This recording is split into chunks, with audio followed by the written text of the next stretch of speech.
what would be a sexual trauma?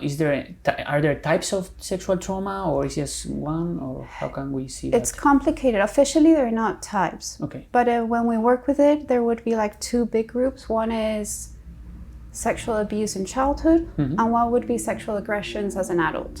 Okay. Those would be like the two big ones. And then we've got sexual aggressions within a relationship, within a family member or someone that is close to us, or an assault that happens in the street with someone that I don't know. Okay.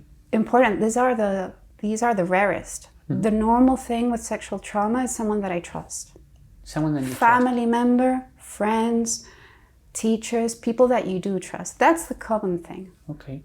Which I think it's important to understand, because people believe that it's somebody in the street will attack me. And that happens, but it's an exception. Okay. It's usually, you're not dumb for having trusted someone. Okay. It's just how it works. Okay.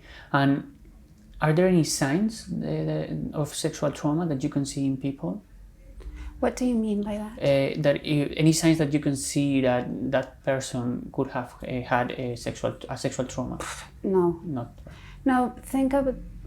There are symptoms that usually come along with sexual trauma, but it doesn't mean necessarily that there is sexual trauma. So I'd rather we don't go into that, because somebody can start thinking, oh, maybe I had sexual trauma, and probably you didn't. Okay, so that's important to know, that you don't have to focus on the signs, that it depends on the person and the... Exactly, and if you think, you go to a professional, but if you're having in your sexual activity now problems, it can come from so many places that it doesn't make a lot of sense thinking that it comes from that and fixating in that idea.